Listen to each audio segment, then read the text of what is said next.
So thank you all ever so much for coming along tonight.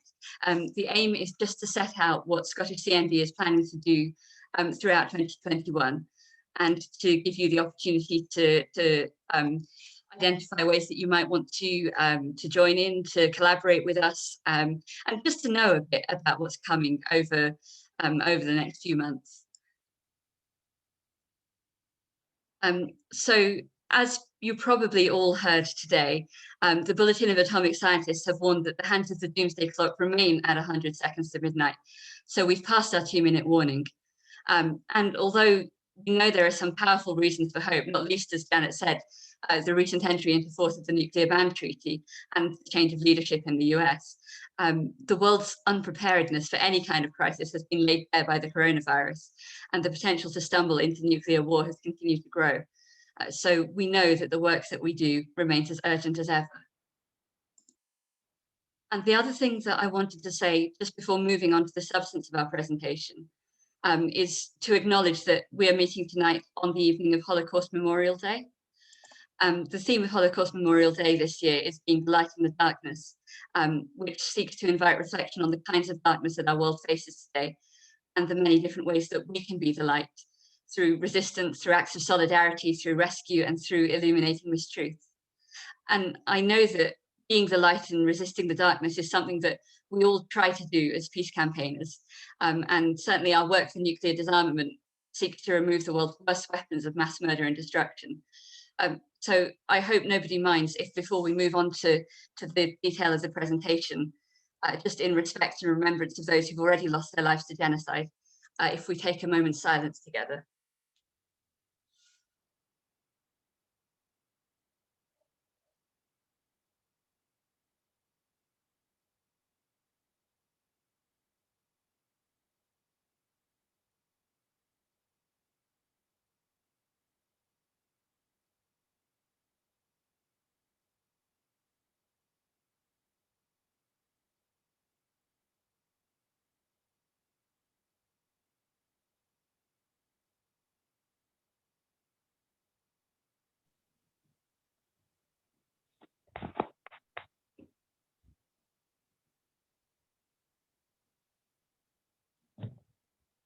Hi.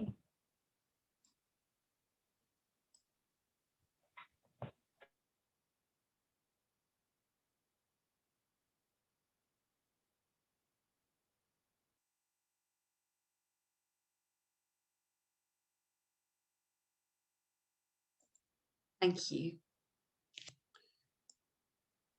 So just moving on to tonight, the aim of tonight's meeting is to walk you through Scottish CND's plans for the year ahead. And of course, as I said, to give you a chance to identify opportunities to get involved. And we know we've got a big year ahead in 2021, with the Scottish elections in the spring and the COP26 climate conference in November, as well as the Nuclear Ban Treaty, which has just come into force. By planning ahead, we're hoping that we can maximise our impact and make the most of those big events. But we know we're going to need to remain flexible too. Goodness knows what 2021 is going to throw up, and we know we'll have to adapt our plans in response. So whatever we set out tonight, please bear with us when we have to change things when that happens. So in terms of our general aims, our objective this year is to capitalise on the combined impact of the treaty and the elections, to increase public awareness of nuclear issues, and to really build a strong sense of urgency for action. So we want to make sure that the Scottish political commitment to nuclear disarmament is clear, and we want Scotland's strong anti-nuclear stance to put pressure on the UK's overall nuclear programme. We really value our members, and we want to create more opportunities for you to be actively involved in our work, together with our friends from the wider peace movement. And of course, we want to deliver on the AGM resolutions which were agreed this year, as those really set our agenda for 2021. So I hope you'll see that those are woven in as we go through. Please don't worry about reading the small print here. This isn't even a complete calendar, but I just wanted to show you this because hopefully it gives you a better sense of how we've put together our plans for the year ahead. So the months highlighted in red are big dates, things like the Nuclear Ban Treaty, the elections, the Non-Proliferation Treaty Review, and COP26. And all the bullet points that you can see on the screen are other important dates. So events that we knew about when we started planning, or international days or anniversaries of nuclear related events, either here in Scotland or in the wider world. And these are what we've used to sort of fit our themes for the year to come. But this really is the key thing, and hopefully the thing that you'll find most useful. And I'm just going to take a few minutes to walk through this in a little bit of detail, and hopefully it's helpful. So as you know, our main focus for January has been the entry into force of the Treaty on the Prohibition of Nuclear Weapons. And now, as we're moving forward to February, we're already starting to think about climate change and the links of nuclear weapons. And perhaps this feels early when COP26 isn't until November, but we know that we really need to be working to build alliances with the climate movement as soon as possible. The proposed theme is Scotland's environmental health for our campaigning during February. And by this, we mean the risks to Scotland's health from the nuclear environment, whether that's nuclear convoys on our roads or nuclear power stations positioned where they could all but wipe out our population, as well as, of course, the nuclear weapons on Scottish soil, which are the most profound risks. So we're hoping that by focusing on Scottish nuclear risks as well, we can start to have conversations that are going to get people thinking about the upcoming election and what this means for us. So in March, our general focus is going to be on nuclear testing. The month begins with Marshall Islands Remembrance Day, and we know there's a general remembrance for nuclear test survivors and victims in the middle of the month, as well as the International Day for Eliminating Racial Discrimination at the end. So again, those themes tie together around the issue of nuclear tests. And then by the time we get to April, we'll be in the thick of election campaigning.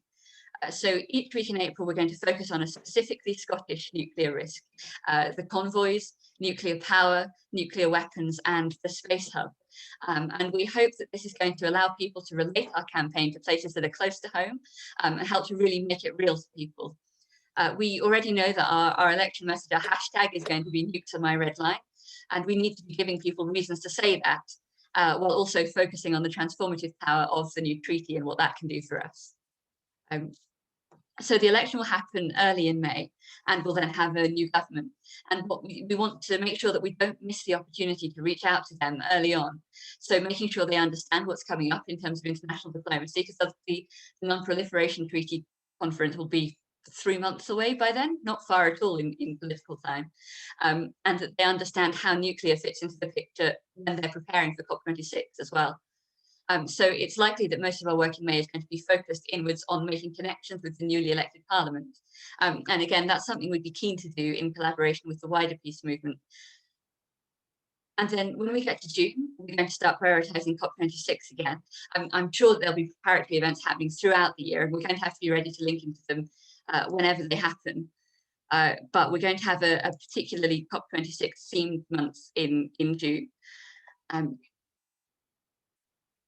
Sorry, I slightly lost my place. I skipped on a little bit ahead. There we are. And the theme that we're going to have in June is around the problems of nuclear waste disposal and decommissioning, which really illustrate why nuclear power isn't green and why it's not part of the climate solution.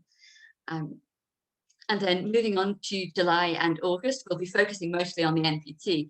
And because this treaty puts the nuclear armed states really in the spotlight, it's going to be an important time for us to focus on making people vividly aware that nuclear war is a real risk today, and that these countries are bristling with nuclear weapons and the world is in immense danger from them. So we'll also be reinforcing messaging from the TPNW, so showing that the two treaties are not in conflict, and hopefully targeting some of our campaigning towards, for example, universities that provide research that informs the nuclear industry, or companies that are involved in or invest in nuclear production, and we'll be calling on them to stop being complicit in such dangerous and illegal work.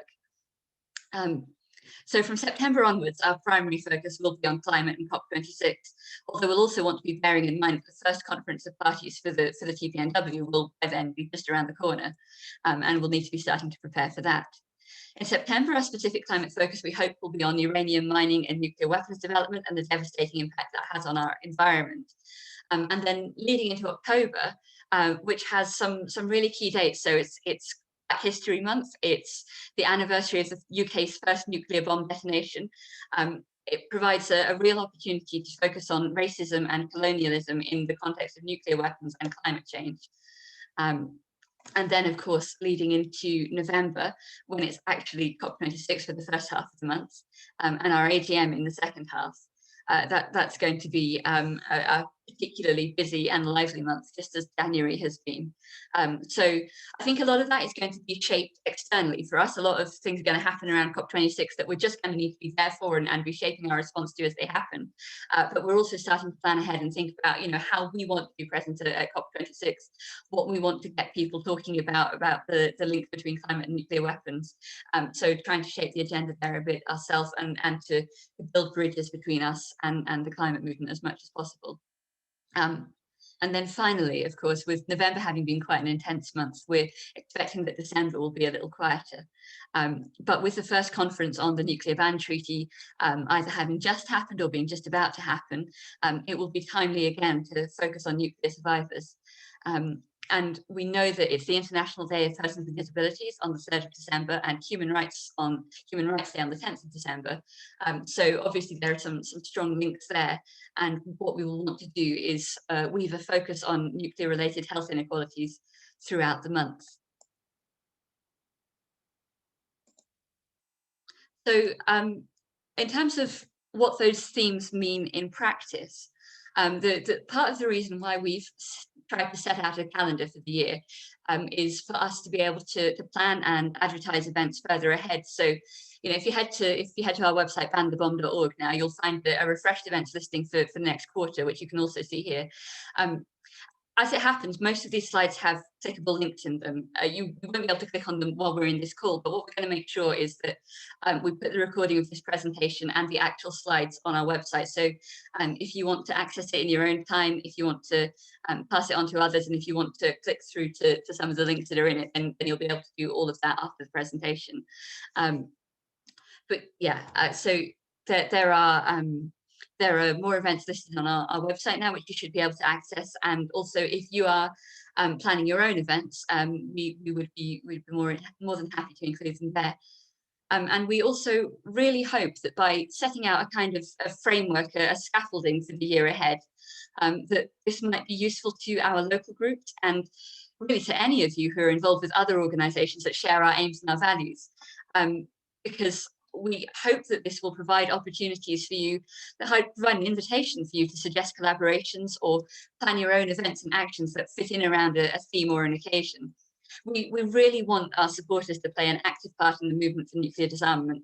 And honestly, this is about trying to make it as easy as possible for you to do that. And of course, it's not just about events. We don't want to wear you out, and we can't stretch ourselves too thinly through events either. So if we have a very intense month like we've just had in January, it's likely that the month straight after will be quieter. And we want to be able to use those as a chance for reflection and preparation, and really to focus on the next challenge that's coming. And of course, there are also some really important back office projects that we'll need to be working on in between the public events. So one of the main ones right now is focusing on upgrading and relaunching our website, so it's much more user-friendly much more user-friendly for you.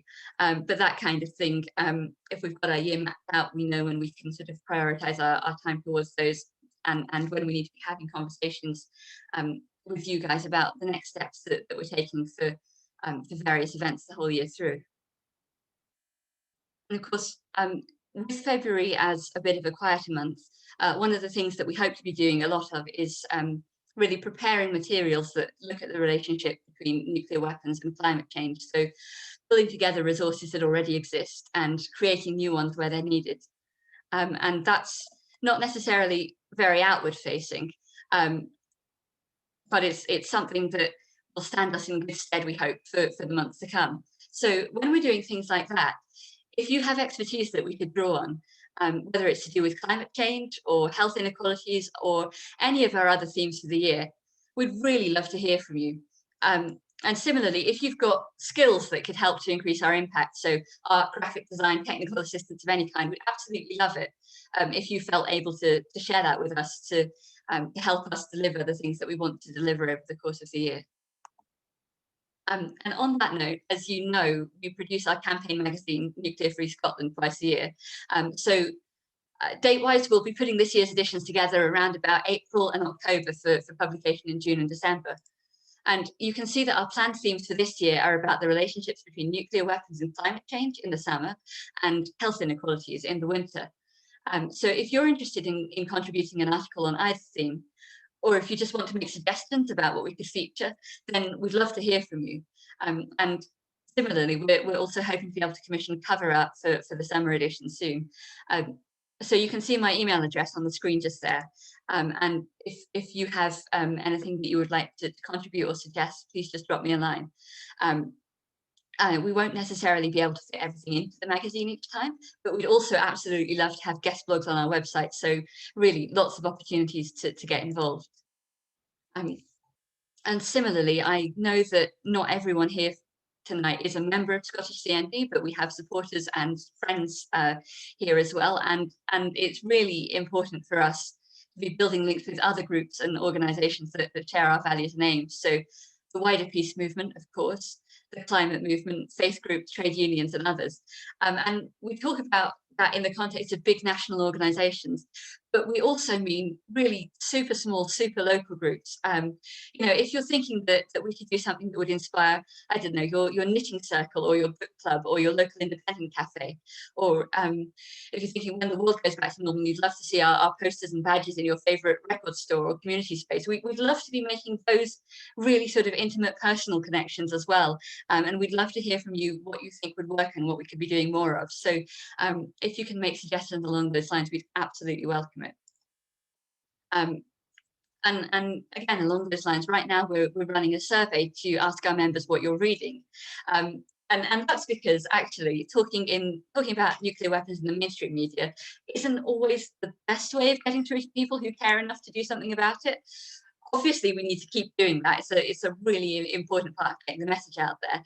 But we also want to know what other kinds of things our supporters read, whether, you know, whether most of you like to pick up a wildlife magazine or a faith group newsletter or some other source of information, because we reckon that if you like them, then other like-minded people are going to like them too. So if we are connecting in those kind of spaces where people who have similar sympathies to us go and read and enjoy spending their time, then we might succeed more effectively in reaching a wider audience. So if you're able to fill in this survey, if you've not already done so, and to pass it on to others, we'd really appreciate that, because it will help us to target a wider range of publications and really get the message out there.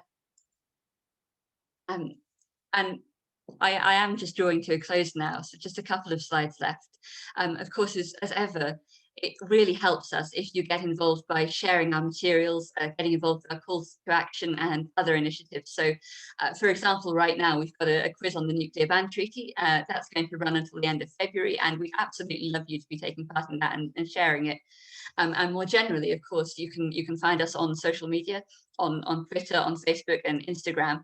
We are Scottish CND, all one word, on all of those platforms. And we'd love it if you would follow and boost our work when you can. And likewise, feel free to tag us into things that you think are relevant, and we would be more than happy to boost those too. So we absolutely know that our community is full of fantastic people, and everyone brings so much to the movement in terms of your talent, your skills, your enthusiasm and sheer dedication to the work of nuclear disarmament. And by sort of planning out the year ahead and sharing it with you, what we want to do is just make sure that you've got opportunities to be involved and opportunities to shine. So you know, if you're interested in getting more involved with us in any way, so whether that's using your art or your words, whether it's public speaking, putting on events or providing practical support of any kind, we'd absolutely love to hear from you. So again, my email address is on the screen there. I think you've got other contact details for us as well. Please just, if there is any way you'd like to get involved with our work or any opportunities for us to collaborate with you or others, then please get in touch. We'd love to hear from you. So that's it. Thank you ever so much for giving up your time this evening to come along to this. I'm going to end by putting our 2021 calendar back up in the hope that that's a helpful prompt for discussion. And as I said, I'm going to switch off the recording in a moment, and you're very welcome to switch your mics on.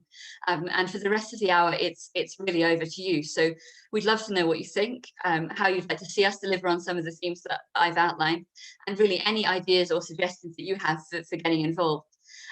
It's probably easiest if you wouldn't mind just putting your name in the chat when you want to speak, and we'll call on you in turn if that's all right. So I'm just going to press to